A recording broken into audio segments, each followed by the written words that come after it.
Where's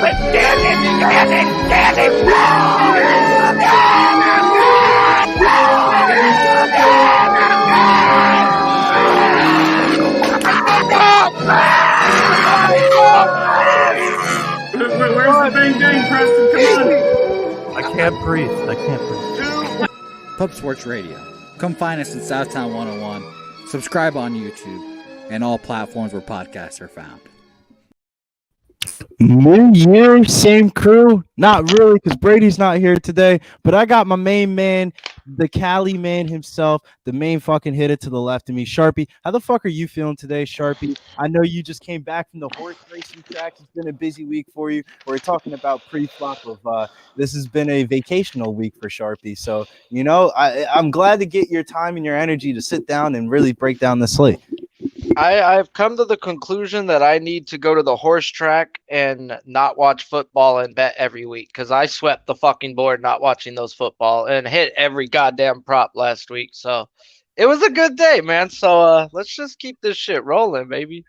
Yeah, I like it. You've been smacking prize picks, so we're going to keep on rolling. Let's get into the first game of the slate. Miami, 3.5-point underdogs versus Tennessee. They're 3.5-point home favorites. Over under here is 39.5. From a betting perspective, before we even get into the two players I'm going to talk about, I kind of like the Miami side, dude. I think this pass offense can get the job done, and I might be looking into a Miami plus 3.5 bet. But as I digress, the two stacking options that we're going to be looking at here in this game. First one is going to be Tua Tagovailoa. Tennessee allows the sixth most red zone trips per game, and 72% of Miami's yards this year have come through the pass. And Tennessee actually has the fifth highest rate in the league for allowing the pass. So this is a perfect stack game with Tua and Waddle.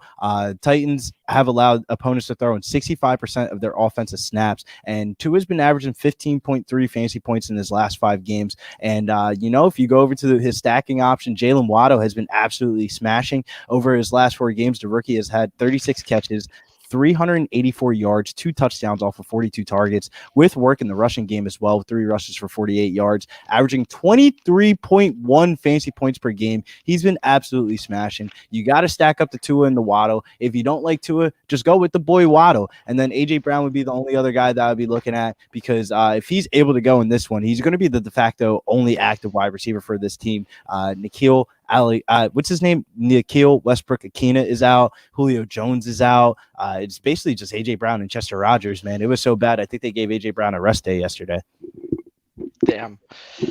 Yeah, we need to have a talk with Mr. Waddle, because he's now doing your dance that you did before he did it. Now every time that he scores, on social media, he's doing the penguin, bro. He does that shit every time he scores, and everybody's like, "Oh, that's the coolest dance!" And I'm like, "You're late to the party, bro. Don't be late to the fucking party. If you're late to the Waddle party, guys, you're a little you ain't been listening to Billy." About this Waddle party from this. You've been saying he's the best receiver in the draft since the day one, bro. And I didn't think he was, and yes, he is. You all called me crazy for saying he was better than Devonta Smith. And y'all were like, "Yo, he's the Heisman Trophy winner." I'm like, "Bro, you ain't ever seen Waddle play, bro." Like, and man, yeah, my bad. I hate to digress a little bit. My bad, Sharpie. Nah, you get happy, bro. We're allowed to get happy here. But see, this is where we're gonna bang heads. Probably the only time we're gonna bang heads. I heard everything you said about Tua and everything you said about the Titans. But if you go into how they allow their touchdown scored, they're a bend don't break team. They're 9th in the league in allowing air touchdowns. So they're not allowing that many touchdowns through the air. Yes, they're allowing you to move the ball up and down through the air. They're not allowing touchdowns. So I'm actually going to look at playing Tua under 1.5 touchdowns, because he hit that for me once again last week. It's just something that he's not that good of a fucking quarterback, guys. He does have a good player in Jalen Waddle, and we're going to look towards Waddle, guys. His over receptions is at 6.5 at plus 110. It's kind of stupid. He's hit 7 or more in 7 out of the last 9 games. And this is going to be a pass heavy offense, with Tennessee being number 2 versus the rush and 26 versus the pass. Like Billy was saying, I expect them to move this up and down. So Waddle's yards is at 69.5. On DK, he's at 6.5 receptions at plus money, and I love both of those. But I'm a Prize Picks, guys, and they're giving me 6 on his receptions. And with Prize Picks, guys, if you push, it drops your parlay from a 5 to a 4. It does not kick your ticket. It doesn't do anything bad. I'll take a push on what I think the guy's going to hit. Rock I a think push, it should be Sharpie. I think it should be a 6.5. So you're technically giving me value. So he will be on my main ticket this week.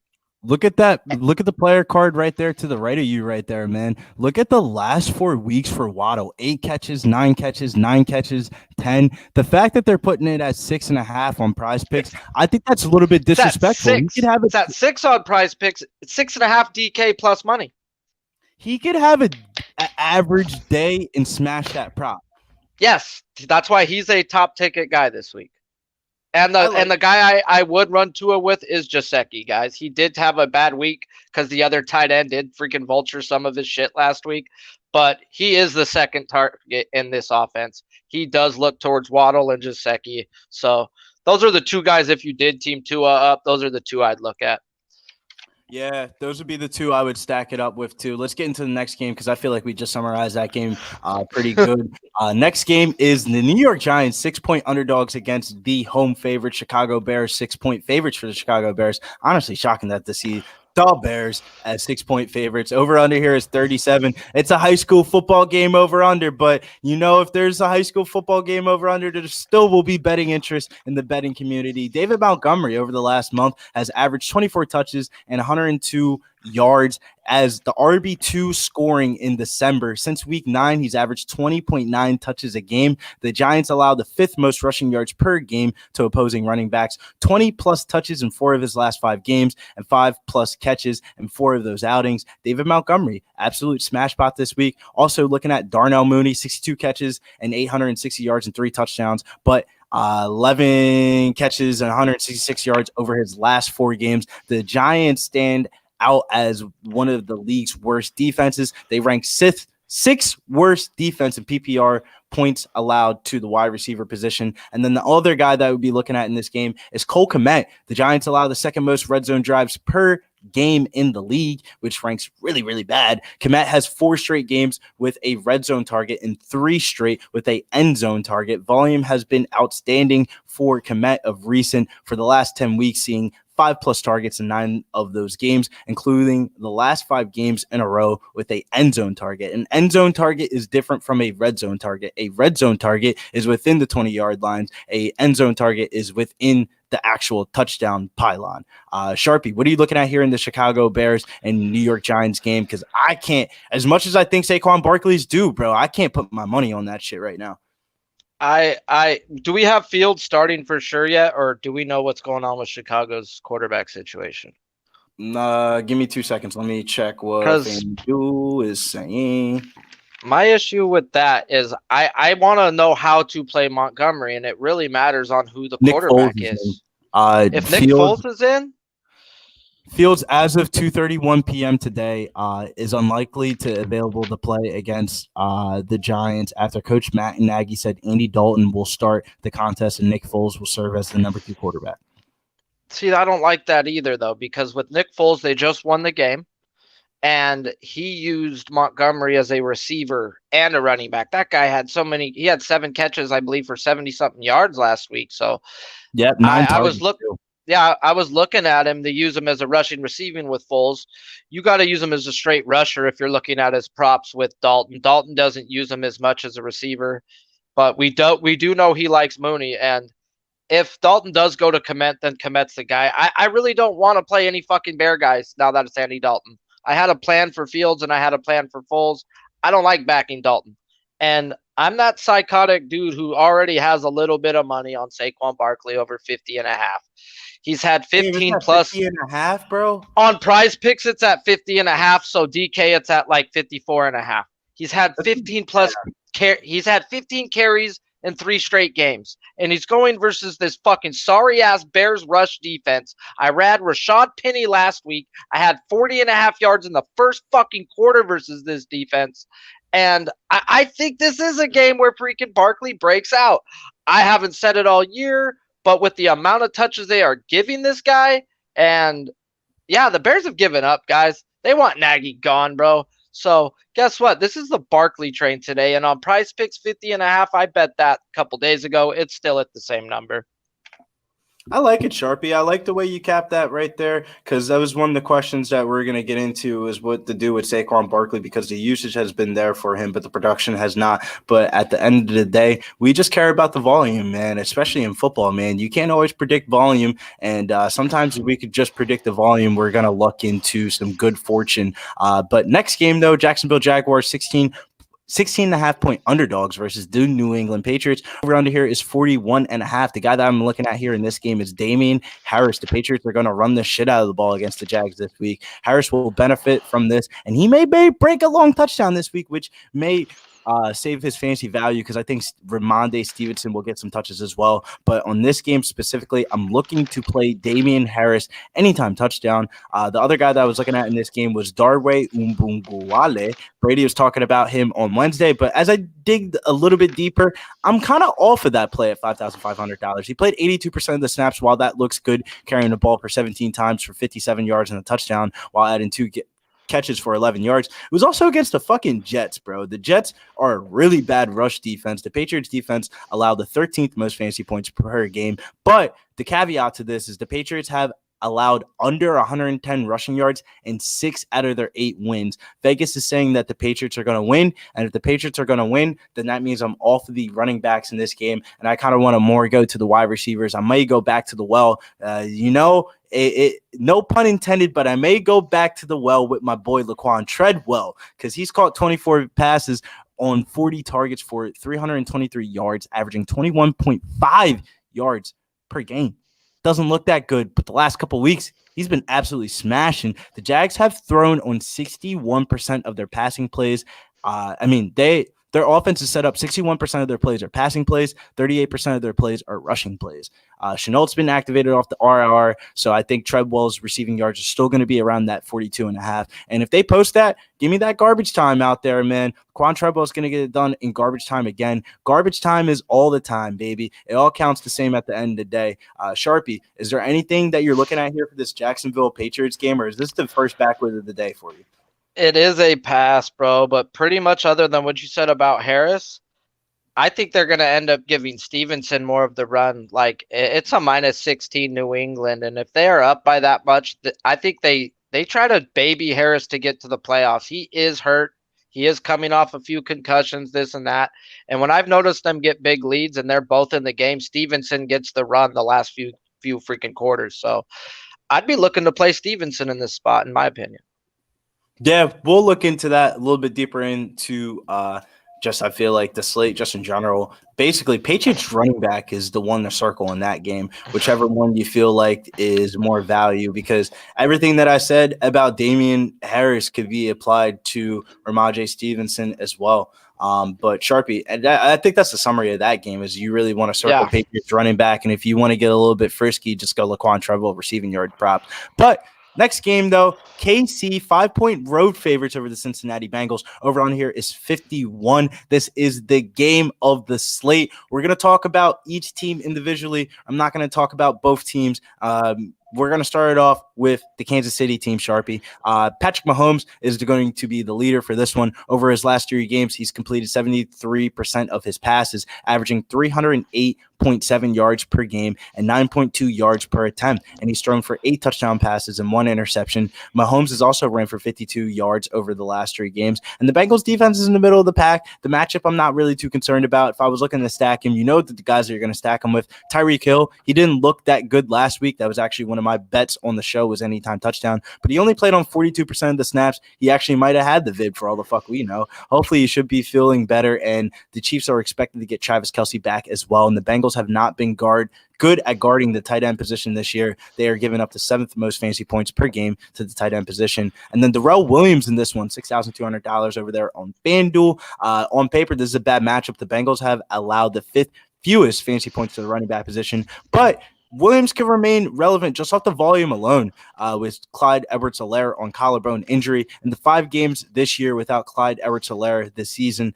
Darrell Williams has averaged 13.8 carries, 5.4 targets for 94 yards, averaging 15.4 half-point PPR points per game, which is the FanDuel scoring. Sharpie, what do you like here in this Kansas City Chiefs? And I would say it's the Kansas City Chiefs side of the ball before we talk about the Bengals.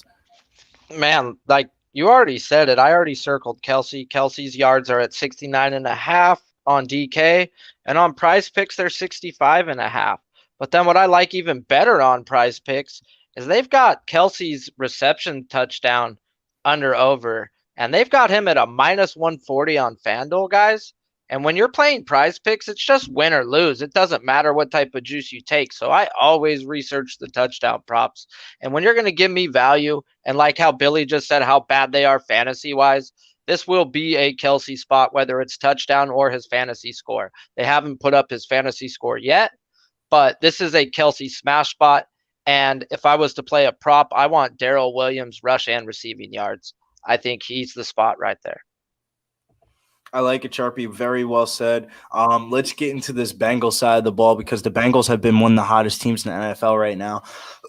Joe Burrow has averaged 333 passing yards over the month of December, which is the most in the NFL. Tough matchup against the Chiefs defense that has looked pretty good of recent. But Joe Burrow has been the QB4 of the last 3 weeks, averaging just under 25 points per game. Jamar Chase, on the other hand, that would be the first receiver everybody's going to look at, averaging 7.5 targets a game, seeing double-digit targets only 3 times this year. But Chase has scored 10 touchdowns this year, averaging 10.4 yards per target. He's just been getting it done in the touchdown department, and just he's the definition of big play upside, especially at low ownership on this slate. But the other guy that's been a little bit more consistent has been T. Higgins. He's topped over 100 yards in 4 of his last 5 games, scoring 4 touchdowns over his last 5 games, and he's been the wide receiver 2 in fantasy scoring, only behind Cooper Kupp this year. He's benefited last week from an easy matchup, but he could definitely get the job done in the highest over-under game of the week. CJ Uzomah as well. He's ran 40-plus routes in 3 of his last 4 games, 6+ targets in each of those games with 4 red zone targets last week.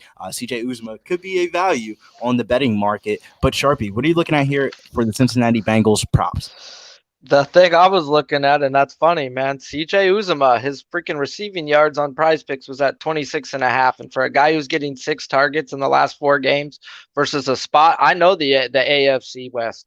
I mean, the tight ends eat off of fucking Kansas City, guys. You go through it, and it is what it is. And the volume that he's seen, once again, we're a volume type guys. And 6 targets at 26.5, dude, I think 3 catches gets us there. So I might take your reception. In a game script, yeah, I always go through it all. And if they give me like fantasy points on him, I'll snap it because that's 3 catches plus the yards will easily hit the 6. It's been easy. I think the other guy to look at, though, is Joe Mixon. Even though the Kansas City's defense has been good in the second half of the season, the Chiefs' defense has given up 130 rushing yards in 3 of the last 4 games, plus 3 rushing touchdowns in the last 4 games. Mixon has seen at least 17 carries in 5 straight games, playing 82% of the snaps. To be honest with you, we just got done talking about all these receivers, but the guy that I have my eye really targeted on is Joe Mixon in this game, to be honest with you. I think he smashes this KC defense. Remember in the first 4 weeks of the season, it was an auto bet of the KC defense, whatever defense they're going to play, whatever running back. It got damn to the point where the Ravens played on the second week of Monday Night Football, and we researched Tyshawn Williams preseason fucking prop because he was the starting running back for the Ravens. I think, Sharpie, it's time to go back to the well where we started off the season. Let's end the season smacking the Kansas City defense with the running back position. Man, his receiving prop is at 12.5 to 15 receiving yards. Oh, what? Yeah. When you started saying it, I started looking. I was like, oh, yes. He went on the – oh, yeah. Prize Picks getting smacked. Prize Picks is getting smacked. And they're about to get smacked in this next game as well. But before we get into the next game, quick shout-outs over to the main man himself, Boss Man. It's a day after your birthday, but we're going to still say happy birthday. Happy birthday to the main man himself, Jeff Slaughter. Make sure you visit the bar, Southtown 101, when you're in the San Antonio area. Let me know of another bar that got a happy hour from 5 p.m. to 3 a.m. That ain't no happy hour. That's a happy time, baby.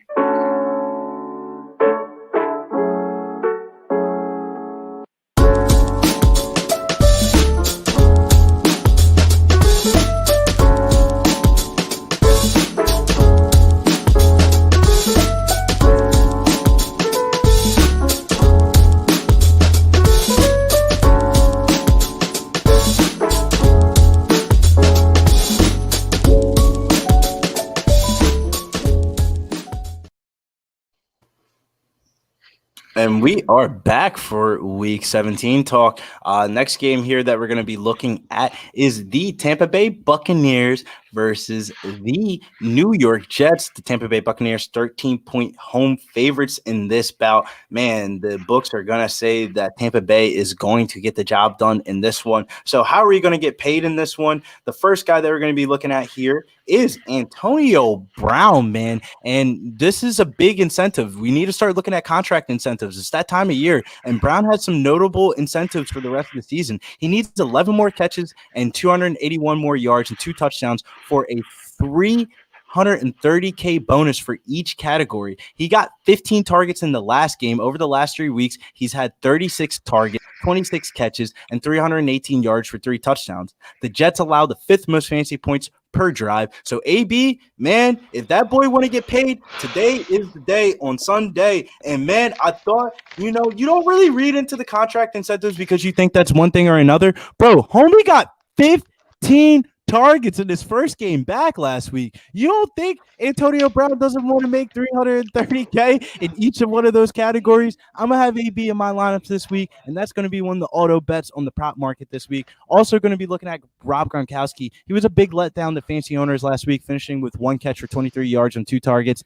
He logged 88% snap rate, running 77% route rate, which is trending in the right direction over a 4-game stretch from week 12 through week 15. He had no fewer than 8 targets in any game. Antonio Brown accounted for 51% of the target share last week. I don't think that's going to happen again. I think he smashes, but dude, 51% of the target share, that is some Cooper Kupp shit. The Jets defense ranked 30th in points allowed per game against tight end position. I think Rob Gronkowski has a big day along with the big guy, Tom Brady. The Jets defense allowed a league high 2.7 points per drive. Basically, a really bad defense overall, and currently lead the league with Tom Brady actually currently leads the league right now with 353 passing yards per game. Sharpie, what do you like here in this Tampa Bay and New York Jets game, specifically the Tampa Bay side? How are you looking to get paid here in this game?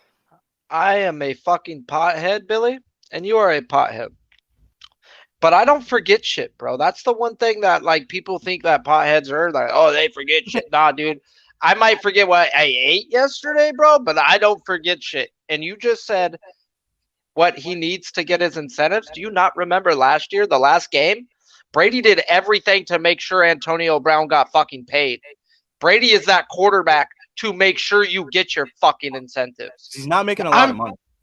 I'm playing Antonio Brown over 80.5 yards on Prize Picks. It opened at 76.5 and it got steamed up. And on a regular book, it'll be at 84. I'm not a fucking afraid. No way, Jose. Play Antonio Brown, guys, and don't be afraid. The only thing I had besides pass is Ronald Jones TD is minus 139 on MGM. And on Prize Picks, it's over is a freaking pick 'em right there. It's a pick 'em. And they're giving us a minus 140 value on a touchdown versus a team who's 30th versus the rush, 29th versus. This is a shitty fucking defense. The freaking Tampa Bay should eat all day. And I'd even back it up with a Vaughn anytime touchdown at plus 300. One of those running backs are getting in the fucking end zone. So and let's talk about it, Sharpie. Yeah, let's talk about it. Talk about it because Ronald Jones, while he looked good in the box scores, I feel like he didn't really fully capitalize his opportunity last week. But this is a great matchup versus the Jets, like you just said. He only played in 51% of the snaps, but he was the primary ball carrier. 20 carries for 65 yards and 1 rushing touchdown, but 3 targets, 2 catches for 16 yards. But even that amount of work, if we're getting 20 carries against the Jets defense, I gotta play it too. But like you said, one of the ownership leverages spots that I'm looking at on the board for Daily Fantasy this week is going to be Keyshawn Vaughn. Keyshawn Vaughn was once a high pick from the Bucs organization before they got Leonard Fournette that season, dude. He was a second-round draft pick, a dude that they traded up to get, and last week he showed glimpses of why his draft capital was so high. He had 7 carries for 70 yards and 1 touchdown last week, highlighted by a 55-yard rushing touchdown in the first quarter. He can get double-digit touches, and he could be a direct pivot from Ronald Jones, and he could be a direct pivot in this game in general in the prop market because I don't think his prop is going to be higher than like 40.5 rushing and receiving, and he might be able to get that done off of 1 catch. The guy that I'd be looking at here in the Jets side of the ball, though, is going to be Braxton Berrios, $5,300. If Jameson Crowder were to miss this game, I would have interest in a cheap Braxton Berrios here. He had 12 catches for 115 yards over his last 3 games, and he would be the Jets slot wide receiver. And the Patriots have shown acceptability over across intermediate routes through the slot wide receiver, the tight end, depending on how they deploy their tight end. Because some of these tight ends nowadays, bro, like if I told you Mike Gesicki ran more wide receiver routes than Chris Godwin this year, your mind would be fucking blown. Yeah, I would think so. Yeah. Other than that, dude, it's Braxton Berrios. It's funny because I picked that guy up like 4 weeks ago in fantasy. It also helps that I have freaking return yards, and he's also a return type guy. So he does have a return touchdown in one of the last 3 games. So it's like you got mad action with Braxton Berrios in multiple ways and departments of him scoring. So I think his cheapness is gone. I don't think he's gonna, if he gets that type of volume, yeah, but I don't know. He's 5,400. You say on DraftKings now? Nah, 5,300 on FanDuel, so that's equivalent to under 4K on DraftKings. Oh, then that's a fucking steal, bro, on DraftKings. 4,000? Yeah, yes. He's 3K on DraftKings. Not 3K, but like he's in that 3K range on DraftKings. Yeah, the amount of like short targets that guy sees, and Wilson sucks and has to throw short targets, like the volume. There's that word again. Volume. Well, if we're talking about volume, we need to talk about the volume in this next game. Atlanta Falcons, 14.5-point road underdogs versus the Buffalo Bills, one of the highest implied team totals on the slate. Over under here is 44.5. And this one is one on paper that I'm going to hit a little gambler's first glance. And this first glance on Wednesday, I was looking at Josh Allen, the Falcons pass defense, which ranks 27th in opponent passer rating and 29th in defensive DVOA this season. Allen's throwing for 314 yards and 3 touchdowns while adding 64 yards in good measure. I do like this spot here for Josh Allen. There's 2 pass catching options in Stephon Diggs, Gabriel Davis, or if you want to go Stephon Diggs, Cole Beasley. Doesn't really matter to me. But the guy that I really have circled in this one, the guy that I want to bet in this game right here, let me get his player card up as I digress a little bit because I should have thought about this before I started digressing. The guy that I really want to bet in this game here is going to shock some people, but it's Devin Singletary, man. He's in a great spot this week, man. He's seen more volume over the last 2 weeks. He's had 40 combined touches. Let me pull up his actual player card, not the bullshit that FanDuel wants us to read. Really roto grinder, but he's seen more volume over the last 2 weeks, having 40 combined touches. He's had a rushing touchdown in both games, and Atlanta allows the 3rd most points per drive in the league, and the team total for the Buffalo Bills is 29.5. Singletary is averaging 18.7 touches per game over the last 3 wins for the Buffalo Bills. So the Bills, when they like to get up, they like to run the ball. And Vegas is saying the Bills are going to be up. One of the things that we've been doing earlier this year when it was Zach Moss getting all the touches, we found some value on some Zach Moss anytime touchdowns. Well, now we're just going to replace the name and put Devin Singletary there. And Devin Singletary will be on my prop betting card for this weekend. Sharpie, though, what are you looking at here for the Atlanta Falcons, Buffalo Bills? Because you had a good feel in the Falcons for the whole entire season. We've been here since day one preaching this Kyle Pitts tree, and what does he do? He ends up breaking rookie fucking records as a tight end. Are you going down to the Matt Ryan rabbit hole? I'm not. This is not the Matt Ryan spot for me. This is not the Josh Allen rush spot for me. Josh Allen, when, like you said, they're favored by 14.5. By games that's gone, they've won by more than 14. He's only 1-5 to the number. He doesn't look to run the ball. The only reason why I don't want to fade him and play his under, it's going to be fucking snowing, frigid temperatures, and fucking windy, bro. Singletary all day, and bro, in my eyes, bro, like I got text on Tuesday from people saying smack the under, bro. And Singletary is one of the best plays of the slate. It's going to be really fucking cold, and I'm going to fade Josh Allen this week, bro, and I'm going to take his pass yards under 259 yards. I really think it's not a passing type day, and I think they're going to lean on Singletary. And I think their defense can get a turnover and score. They have a decent defense, and Matt Ryan crumbles versus anything that's decent. So I'm just going to fade Allen's pass yards. I thought about fading Diggs, but I just don't want to be that guy. He is a number one. He is a number one, bro. But with getting all of his other people back, this might be the spot too, because Diggs has not been hitting his over. So I am going to look at it. And in a cold type game, this might be the game just like Gabriel Davis, bro, or somebody like They get out and just like lean on Moss and Singletary. If it's going to be cold, bro, I'd actually look towards Moss. They might just bang that big body. Saw how much touches Singletary's been getting over the last 3 weeks. They said, fuck the bullshit, fuck Matt Breida, fuck Zach Moss. Zach Moss has been inactive, like not even active, like inactive. That's bad. Decision. So, like, yeah, bro, it sounds crazy to say, and I don't think Devin Singletary is that good, but he's going to be good this week, and he's going to get all the touches. But let's get into this next game because this is always nice for the viewers to get two sides of a coin, especially on a star player like this. Las Vegas Raiders 7-point underdogs versus the Indianapolis Colts, who could potentially be without Carson Wentz for this weekend. We'll find that out on Sunday morning if Carson has passed the last COVID test or not. Nobody's going to know that until an hour before the game. Over under here is 44.5.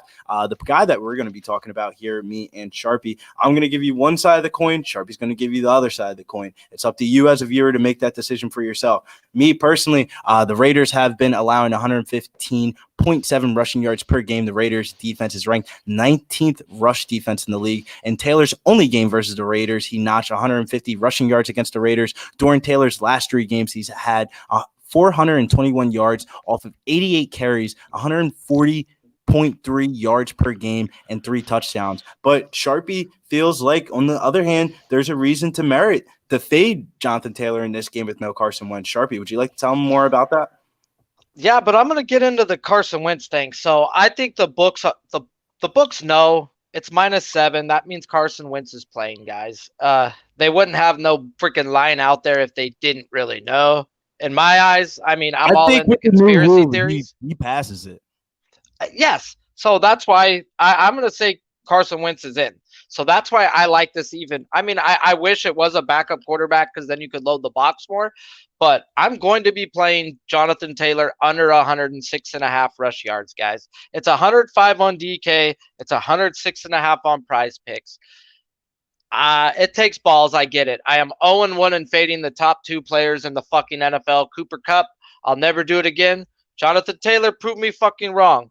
But like Billy said, the Raiders are 19th versus the rush, 115 yards a game. Well, 6 weeks ago, they were 29th versus the rush, allowing 133 yards a game. So they've been buckling the fuck down, and I think they know what to do. I'm going to allow Carson Wentz to beat me as a Raiders coach, but you cannot allow freaking Jonathan Taylor. So they did pretty good versus Wentz. Not versus Wentz, versus Mixon. They held him under. They did really, really good versus Dalvin Cook. They needed a whole boatload of carries. So if the Raiders could somehow get up, it'll help me even more. And yeah, it's that week where I think I got an advantage. Yeah, I'm also looking at Michael Pittman Jr., $6,500. He's playing the Raiders, who are dealing with a lot of injuries and COVID in their secondary specifically. I think Pittman could have a big day. Casey Hayward Jr. would most likely be on Pittman, but that's not a cornerback wide receiver matchup that I'm really too scared about. But the guy that I'd be looking at for the Raiders, with Darren Waller officially gone on IR this week, is going to be Foster Monroe. He scored double digits in the last 2 weeks. The Colts defense are giving up the 5th most fantasy points per game to the tight end position this year. And with Darren Waller on COVID IR and not suiting up for this game, I'm going to go with Foster Monroe as my favorite Raiders play. But Sharpie, anything you like else in this game from a prop market perspective? Nah, otherwise then, I mean, it's Hunter Renfrow or nothing on me for the Raiders right now. What up, my guy, Maxwell motherfucking Smart? What up, Maxwell Smart? Cupcakes. Burgundy Bets is also in here. Williams Wrestling's also in here. Shouts to all you guys in the chat. We got Jared Hamilton, Craig Duke, Banana Grapes. Shouts to all you guys watching this video a couple hours before your New Year's Eve. But let's get into this next game. 3.5-point road favorites here for the Philadelphia Eagles over the Washington football team. Over under here is 45. And this one here, I got my eyes on Jalen Hurts. The Eagles face the Washington football team, who's allowed the most fantasy points to the quarterback position. Hurts is capable of putting up points on the air and the ground, especially the caveat in this one, Sharpie. Miles Sanders is out. It's all the Jalen Hurts rushing yards to this week. He nearly threw for 300 yards and 3 touchdowns when he last faced the Washington football team. I don't know if you watched that primetime game, but man, that last primetime game the Washington football team played, that recency bias kind of got me a little bit spooked about the rushing yards. He might get it done the passing yards, Sharpie. But Devonta Smith, we talked about prop incentives. Devonta Smith is the incentive that we have circled for this game. You can write this one down. He needs 92 more receiving yards to pass Deshaun Jackson for the most by a rookie in Eagles wide receiver history. So that is a huge deal for the Eagles organization. For as high of a draft capital that they spend, they need Devonta Smith to break that record. Next guy they're going to be looking at here in this game is going to be Dallas Goedert. Last time they against the Washington football team with Goddard recorded 7 catches for 135 yards. The Washington defense got torched by Dalton Schultz last week, who had 8 catches for 82 yards and a score. So I'm kind of a little bit stuck between Devonta Smith and Dallas Goedert of which one I want to play more. Do I want to go with the contract incentive, or do I want to go with I've been seeing of recent? And when I've been seeing of recent, it don't matter who the fuck you put back there. Dallas Goedert going to eat, man, with no Zach Ertz back there. But Sharpie, maybe you can decide it. What do you like in this game with the statistical informational data that you have received now? Like you said with Goddard, 9 targets, 7 catches, 135 yards versus Washington last time out. His yards are at 53.5. They opened at actually 55.5, and they've gotten hit to the under. I do not know why. On Prize Picks, they're 46.5. That's a joke to me. I will be on him. They're not giving me Seals Jones, and that's the fucking guy. I thought you don't want to take that though. Why? Because me and Slaughter were talking about this last primetime slate. Slaughter was literally a play away from winning $250,000. And you know what fucked him up? He had Ricky Seals-Jones in there over John Bates. John Bates was an optimal. The cap behind that is because Ricky Seals-Jones is potentially going to be a free agent this offseason. With John Bates being like the younger rookie guy, they might just give him more snaps and stuff like that. Not off of a straight talent level wise, just off of an age discrepancy wise. Ricky Seals-Jones is not going to be there. I've got something for that though. He's a backup, Heineke wasn't the fucking quarterback that game either. I've got Heineke back. What makes you go look? Heineke, because Heineke throws to him. I get that. Heineke only throws to McLaurin and Seals-Jones. What makes you think that they wouldn't just play the dude that they just drafted over the guy that's not going to be there in 2 weeks? You think they really re-signed Ricky Seals-Jones with him being the backup tight end? He got signed there to be a blocking tight end. He ended up being a good pass catcher when Logan Thomas went out. I don't know. I think if they were like more like, remember how we just talked about like contract incentives and stuff like that at the end of the year? There's no incentive for him to play like at all for any obligation. He's about to be a free agent. What do they want? Like they kind of want Bates. He's the backup though. If it was Logan Thomas, I'll be more inclined to play Logan Thomas. He's the starter, but like he kind of got signed. Logan Thomas is their starter though. He's out. I know. So it's Seals-Jones time, baby. I think it's John Bates time. I get it. They're not giving me Seals-Jones because they know he's gonna crack. They're not giving Ricky Seals-Jones because he's not been on the field. If you look at the percentage of the snaps, man, John Bates' snaps have gone up significantly in the last that motherfucker eating donuts, boys. That motherfucker eating donuts. All of them are eating donuts. Both of them. Donuts. I like donuts. I like donuts. It's not in my fantasy lineups. No, but Philadelphia you use tight ends to attack the Philadelphia defense. I'll be nervous. And it's whether picking which one. This game just got played of recent, man, and he did not look good. Right. He had 7 targets, 4 catches for 29 yards without Heineke. He didn't look good because they had who the fuck was their quarterback, bro? You're right. That's my theory to that. You're right. That is correct. That's what I freaking wrote down, and I was like, dude, if he's got that with that bum, he's going to do better with Heineke. As I say it again, Sharpie, we give you both sides of the coin, and Bates. you can make that decision for yourself, boys, because this is I probably won't touch it. It's a fucking Redskins, bro, but it's definitely one of the tight ends are eating versus that. That's who eats off of Philadelphia, bro. The tight end spot. Bro, I do agree with that. That's been a spot that we've been attacking down to like Adam Troutman scratching our head like, is Troutman going to catch some shit with Taysom Hill? And he ended up catching some shit. But next game, though, LA Rams 4-point favorite over the Baltimore Ravens over on here is 47. This is the fantasy game of the day. Stafford is in a smash spot. The Ravens defense have the 3rd worst pass DVOA in the NFL, giving up the 2nd most fantasy points to opposing quarterbacks. The Ravens are allowing – let me look at the screen when I say this. The Ravens are allowing 280.5 passing yards per game, which is last in the NFL. Cooper Kupp is in the ultimate smash spot. Sharpie was talking about fading Jonathan Taylor. You know why we're fading Jonathan Taylor? Because we're playing fucking Cooper Kupp, man. The Ravens are allowing 8.2 yards per pass, the second highest total in the league, and a league high 6.7 yards after catch. And you've not been watching Cooper Kupp this season? My man's hit the 100-yard bonus 10 times this year, having 5 games with multiple touchdowns. Bro, that's Madden numbers. Odell Beckham Jr., great spot. He's had a touchdown in 4 of his last 5 games, scoring at least 13 PPR points over 3 times over that span. The Ravens defense has allowed 24 fantasy points per game to opposing wide receivers. If you don't play the Stafford double stack this week, you just like losing money. You can donate it yourself, the money into FanDuel. Just send me the invite of what contest you're playing so I can join it. Because if you ain't going to play Kupp and Odell, I want to be in that contest. Van Jefferson, he's also a guy to look at over the last 5 games.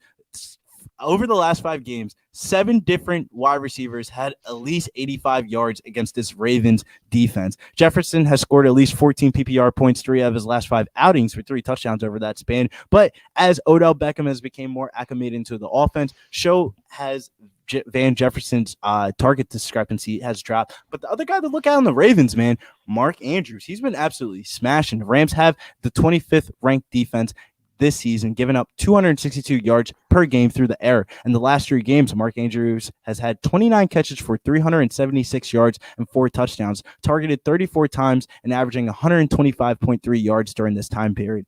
Dog, that shit is crazy, man. Sharpie, what are you doing here in the prop market? I actually have a pre-flop bet place in this game, and the thoughts that Lamar Jackson, in the praying of that Lamar Jackson gets that Adam Schefter bomb Saturday night. I have the over 47 in this game. I don't place overs too often in my life, damn near ever, but man, this week I have an over 49 on the opener on the Kansas City Chiefs and Cincinnati. Kansas City Chiefs and Cincinnati Bengals game. I have the over 49 at minus 110. And the second over I have this week is the LA Rams and Baltimore Ravens over 47. I think that's way too low. I think this is going to be the highest game total of the week because of the Cooper Kupp smash spot. Sharpie, what are you thinking here? Am I crazy? Am I drinking the right juice? Man, Cooper Kupp is at 106.5 yards. He's hit that 67% of the time this year. But 12 out of 14 games, he's hit his fucking yardage prop. So no matter what number they want to keep giving this animal, he keeps deciding, I'm going to fucking hit it. So he's only hit that number because he didn't know about that number. Nah, he hit that number because he's in the Illuminati. Dude, he's psychotic, bro. So Cooper Kupp will be on my tickets. His yardage, whether it's fantasy points, you can't do enough with this guy. And I actually don't want Lamar Jackson in. I want Huntley. Is he making your guys' better for my over? Is he What's making up, your guys', is he making your guys' MVP list yet? What do you mean yet? Well, I'm just saying the short list. I mean, we don't really got a quarterback that's standing out. We got Aaron Rodgers is the quarterback. Yeah, it was up to me, and I had my vote and ticket. I think it's disrespectful to not give it to either Cooper Kupp or Jonathan Taylor. I think these 3 are the ones. It's Aaron Rodgers, Jonathan Taylor, and Cooper Kupp. I think Tom Brady too. He's leading the league in passing yards. Well, I've got Cooper Kupp at plus 6,000, and I've got Jonathan Taylor at plus 4,000. So, and I don't think neither of them are going to win. I think they're going to give it to Aaron Rodgers. I think it goes to Rodgers. I think it goes to Rodgers or Brady. Rodgers has got a freaking, what is his record, bro? And he did games without Adams. If they don't win the division and, like, let's say Tom Brady breaks some weird ass record that we never They've already won their division. But that's what I'm saying. Won. But that's what I'm saying, bro. Like, there's going to be some weird ass stats that's going to come up, and it's going to look really good for Tom Brady. Yeah, but no, this ain't Tom Brady's year. It's either those 2 guys or Aaron Rodgers. They can't give it to Tom Brady. But on the other hand, like I was saying, I want Huntley, bro. And with Huntley, it's Mark Andrews, like you said, but it's a for sure Mark Andrews spot. He only looks at fucking Mark Andrews, and that's the spot versus the Rams to attack is their linebackers. And they should be able to keep this game, like you said, score on them because their 2 linebackers are freaking Ford and freaking Ford and who they get from Von Miller. They struggle with quarterbacks that freaking are outside the pocket. They are dead in fucking end rushers, and they don't like to keep their fucking just up the field and do their job. They're not those type of linebackers. So they will struggle versus either Huntley or Lamar. And I actually think Huntley's fucking a better passer than Lamar, at least to the tight end spot. And that's the spot that I want to use. So do you like the over 47 on a side note? Yeah, I think both teams should score. I thought that would open up at 50. I thought that was going to be the second highest over under on the board, but it was not. Well, what's the weather in that too, though? It is in Baltimore, and it is a 10 a.m. game, or is that a 1 p.m. game? 1 p.m. East Coast time, so 10 a.m. your time. That's never good for a freaking West Coast team to play at that time. So that's another. That might take them a quarter to get going, and that's why it's built into the line. Sharpie, have you seen just off the eye test, bro? I could run out there and go catch a 50-yard touchdown. High, yeah, high, like not sober, high. They should, but they're playing in Baltimore. It's a tough place to play. Yeah, no, I definitely think there's a lot of merit to that game on both sides of the ball. But let's get into this next one. Houston Texans, 12-point underdog over the Tennessee Titans, 12-point home favorites. Over under here is 44. And Sharpie, the man, the myth, the legend himself, he's made a lot of hot takes on the show, but the number one hot take that he had this year was when Rex Burkhead first got signed to the fucking Texans. Sharpie was sitting here in the same exact fucking seat on the same exact show at the same exact hour, and he said, I don't know if it's going to be this week, next week, or the week after, but man, Rex Burkhead is going to smash one of these weeks. And dog, it was last week. Rex Burkhead won somebody $1 million. The Chargers defense, rush defense is much easier than the 49ers, but he's currently, the 49ers defense is allowing 78.5 rushing yards per game. Rex Burkhead absolutely smashed last week. But the guy that we're looking at here in this game specifically is going to be Brandon Cooks. Davis Mills and Cooks have had a good connection. Brandon Cooks will be looking to get his third consecutive game over 100 receiving yards. So we're going to be playing Brandon Cooks this week, or I should say he should be in the player pool this week. Trey Lance, on the other hand, he could get there off of his leg value. But I will say, bro, call me fucking crazy, but here I go. The Texas defense has looked a lot better, allowing just one passing touchdown in 6 of their last 7 games, bro. The way they attack this team is through the ground, man. And Eli Mitchell against the team that's allowing the second most rushing yards and the most rushing touchdowns this year, while allowing the 4th most DraftKings points. Eli Mitchell at $7,800 on FanDuel. I'm even playing him on the half a point PPR website. George Kittle, on the other hand, $7,300, one of the highest tight ends on the slate. I think he is the second highest price tight end on both slates. Houston is allowing the 7th most fantasy points to the position, tight end position itself. And the other guy that we're looking at in this game is Brandon Ayuk, $5,900 on FanDuel is also in play. Great matchup against the Houston Texans, though. Sharpie, what are you looking at here from a prop market perspective, or are you passing in general in this game? Because this is the type of game that make you throw up in your mouth. And I said Tennessee when I really meant to say San Francisco. Yeah, but this is like one of my favorite games on the board in a weird, sick way, because I've done nothing but eat off of Houston this year. I mean, it's the running back spot, guys. And whether I wrote down Elijah motherfucking Mitchell, because if that guy does play, it's a super smash spot for him. I see 25 plus carries. They ride the game out with that guy. I'd actually prefer him not to play so I could go Wilson, because it's no matter. I know you say no, but they will give that guy the volume, and at the end of the day, might not be good at football. But volume, if it was fucking volume, fucking Myles Gaskins would have 100 yards game this season. Duke Johnson comes off the fucking practice squad. They give him the same amount of touches, and what does he do? Go over 100 yards. I think it's just a talent back to back, bro. Back to back. I really think it's a talent discrepancy thing. I just don't think he's good at the game of football. He's not good at the game, but they would give him 30 touches and Gaskins gets 15. Trust me, I bet the under against Tennessee on that primetime game last week. And Sharpie, I felt like the dumbest motherfucker when Jeff Wilson had 24 yards on the first drive of the game. But that motherfucker finished with 32 at halftime and finished the game at like 36. And I was like, and that was the cap behind the prop. He just might not be a good football player. Are you taking another shot at me because I lost that because I took the under first half at 31.5? Oh my God, bro. Forgot we were talking about that, dude. That was bullshit. Vegas is time travelers. Fucking that's the only time I'm convinced that Vegas is time travelers. How the hell were you a half a yard correct it astonishes me, Sharpie. That was a big dab. I really have no answer for that.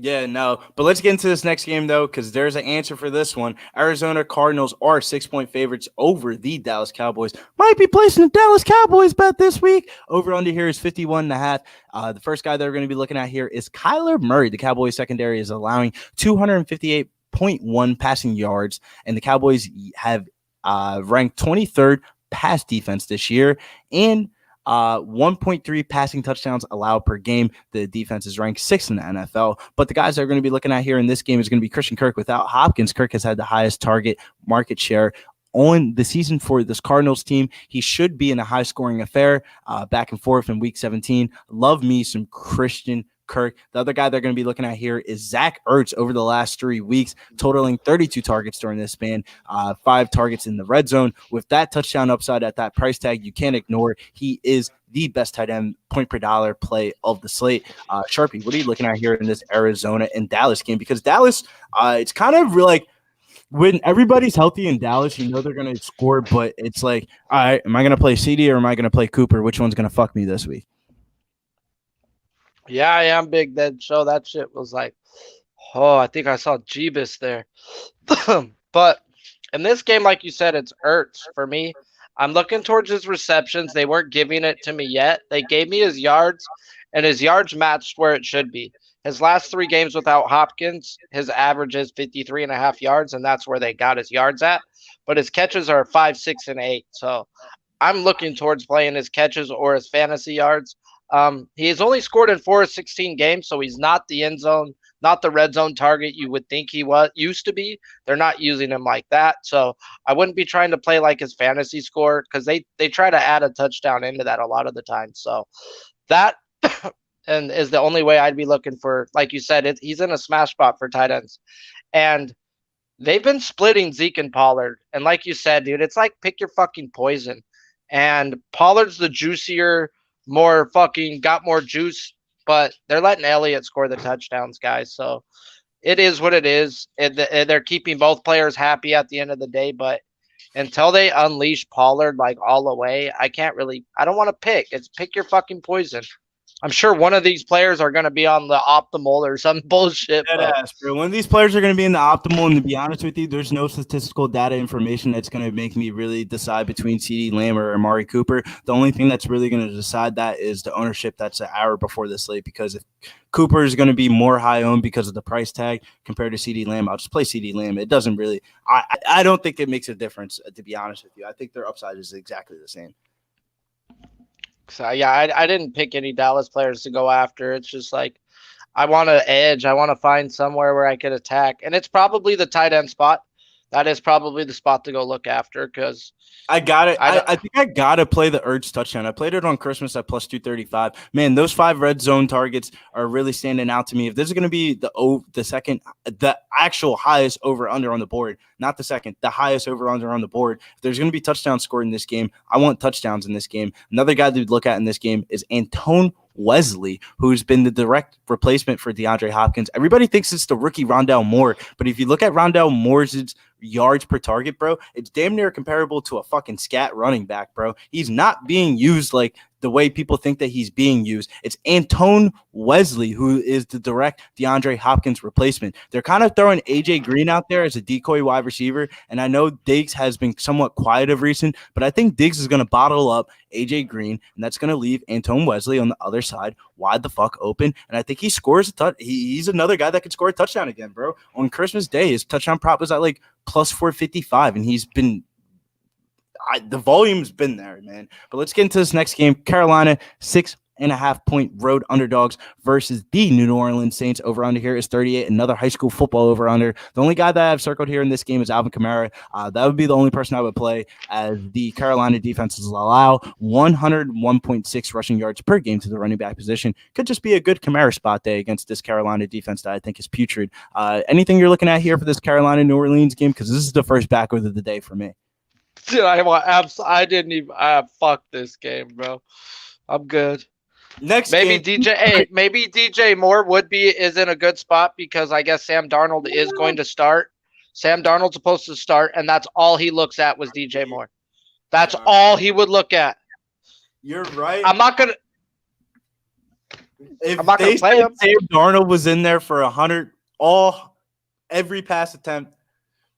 I would say he's in there for 85 to 90%. I think they're only going to run Cam Newton and might pass once or twice. All I got to say is it's damn near impossible knowing that Cam Newton could possibly take any snap and me play a receiver prop connected to Cam Newton. Hey, I'm not going to. It's crazy, though, to think about, Sharpie, that the most receiving yards ever in Julian Edelman's career is a Cam Newton thrown game. Out of all those games with Tom Brady, bro. I would have not said that. I would not have thought that either, bro, that the most receiving yards by a significant margin in a game was with Cam Newton last year in a primetime game. I guess now that I have to think about it, because Cam Newton can't throw the ball fucking past 10 yards. Another guy that can't throw the ball past 10 yards. Next game, Detroit fucking Lions. 7-point underdogs against the Seattle Seahawks. Last game of the slate. Over under here is 42.5. Amon-Ra St. Brown is the guy to really target in this game. 4 games in a row with at least 11 targets, 8 catches, and 73 yards with 3 touchdowns. I was sitting here and I was going against my man last week because of the quarterback situation. Let me shut my ass the fuck up because Amon-Ra St. Brown just did the damn thing last week. The other guy they're going to be looking at here is Sharpie's main man, Rashad Penny. The Lions are giving up the most fancy points per game to the RB position this year and the 6th worst rush defense in the league. Over the past 4 weeks, Penny has had 2 games where he's went over 135 yards, and I think he'd get the job done again in this soft-ass matchup against the Detroit Lions. Rashad Penny to the bank we go, and then Tyler Lockett, another guy that has a receiving prop incentive for this week, even though it doesn't mean the same, but it would mean a lot for his single season highs. He needs 5 more receiving yards and 1 more touchdown to set a new career high in both categories this season. But Sharpie, what are you looking at here in the prop market? Like you said, they haven't given me Rashad Penny yet, and we've been eating off of Penny first. We gave you Penny versus Houston the first time he ate. Then he went up versus the Rams, and that was not a spot to be fucking playing Penny. Then he was in a spot last week to eat, and he ate. He's going to eat again, guys. This is a freaking, like you said, this is a bottom 5 rush defense. And on the other side, Amon-Ra's going to fucking eat. He's averaging 87 yards the last 3 games, plus whatever else you just said. Yeah, your boy Philly Dilly came in with that shit, and he's been nothing but on fire. So, and DeAndre Swift's back this week. This is a prime spot. Josh Reynolds is also kind of helps out Amon-Ra St. Brown, too. Hey, this 41.5 seems low. This might be the highest scoring game of the week, bro, in a weird, sick, disgusting way. They both have shit defenses, and their offense ain't too bad. The Lions have, they've been DeAndre Swift's back. They might be out there fucking doing some shit. It might be the pace of play, Sharpie, because while Detroit, just because off of like them being in garbage time situation and stuff like that, it's more Seattle that is the one that we need to worry about. Hashtag let Russ fucking cook, because they not letting Russ cook right now. They need to just let Russ go back there, throw the ball 35 times, and they'll probably be a wild card team this year. But instead, they're below the Eagles for a reason, because they're not letting they're not building around their players correctly. I feel like, how the fuck does DK Metcalf not have more than 42 yards in 7 straight games? If I was the coach of that team, I would damn near run every fucking play to throw him the ball. I don't know how the fuck you can look at him in every fucking coaches meeting and not give that man the ball. But I think it's a Lockett week, man, with the touchdown incentive thing. So maybe Tyler Lockett anytime touchdown, because while that might not seem like a minuscule like stat, only 5 more receiving yards, the 1 touchdown to set a new single high in both categories, Doug, that means a lot for his like long-term contract / I guess the next contract that he gets is his last contract, I would imagine, right? It would probably be like a little vet deal or whatever with some type of crazy ass incentive like Antonio Brown, like that they did with him, because Antonio Brown's set on a vet minimum, but because of his incentives, he would rank like where he would actually get paid like off of a regular contract if he hits those incentives. Yeah, just threw a lot at you. Anything that you can really subsidize from that? I'm fucking ripped, bro, and missed all that, bro. I was All right, like, yeah, man. favorite play? We're gonna do favorite play of the slate, favorite value play of the slate, and biggest fade of the slate. For me personally, my biggest fade of this week's slate just might be the man himself, Van Jefferson, in a very popular game. My favorite play of the slate is going to shock some people. Devonta Smith is going to be my favorite GPP play, with him needing 92 receiving yards to pass Deshaun Jackson's rookie single season record by the Eagles. I think that's a huge incentive that they want to cover. And then my favorite play of the slate obviously is going to be Antonio Brown, but I can't say that publicly. My favorite play of the slate is going to be Jalen Waddle, baby. Big girl. Yeah. 23.1 fantasy points per game. He's been absolutely smashing. I don't know what the fuck he's drinking, smoking, but I want to smoke that shit because he is smoking them secondaries right now. It literally felt like when I watched that game last week, Sharpie, I know it was a little bit more of a minuscule spot because it was literally the best slot wide receiver spot of the whole entire league. But man, it literally felt like the Dolphins were literally only passing the ball to Jalen Waddle. And then I actually looked into the stats, and 72% of their yards are coming through the air. And that means Jalen Waddle and the Titans allowed their opponent to throw on 65% of their offensive snaps. Waddle, baby, to the end zone we go. Maybe not the end zone, because Sharpie was talking about some statistical data information where you might want to pass up on the Waddle end zone and just play the receptions in the yards this week. That's so crazy that Waddle is he's my number one play on my written down 1 through 5, because I'm doing the $100 one for Prize Picks, and he's for sure on there at 6 catches, bro. That's dumb. I'm not worried about, bro. He's not even chalk on DraftKings this week, bro. It's wild. He will be probably then one of the biggest owned. Ooh, come on, everybody knows how Waddle's balling right now, dude. No, bro, not at all, bro. And I want Andrews, man. Andrews, receiving yards, catches, whatever. I mean, we know the Rams are going to put up their points. How are they going to move the ball with the tight end? Cool. No, you're right, Sharpie. I think that summarizes the slate. We went over an hour. Man, Sharpie, where can they follow you at? Because you've been smacking the Prize Picks. People might think Prize Picks just may be just in one category of a sport. Nah, not when you're fucking with Sharpie. When you're fucking with Sharpie, you'll get the quarterback rushing prop under mixed in with the DeMonte Sabonis over on fantasy points with under on another game. That's why you got to follow Sharpie Bets over on Twitter, because you never know what's going to come next. Nah, yeah, Sharpie's Bets on Twitter, and yeah, we got tennis starting at midnight, and they've got that on there too. So they don't know what they fucking started, bro. They're going to shut me down. At least that's my goal. And yeah, let's get her done. And as for me, you can follow me over on Twitter at Getting Bills. And if you want to follow me on Instagram a little bit, you might be able to get one of these deals, baby. We're fucking with the Karma hip wraps. We're about to see what's jamming with this, and you might be seeing something in the near future with the Karma Hep Rap organization. But until next time, we're out. Shouts to Manscaped. Use promo code PubSportsRadio on your way out. Get that free shipping, boy, because your ass done probably messed up, and you probably got your girlfriend the wrong size for Christmas, and now your ass is sitting in return lines. You know what you should have did? You should have head over to Manscaped, got yourself a lawnmower 4.0, because yo shorty probably got it. What?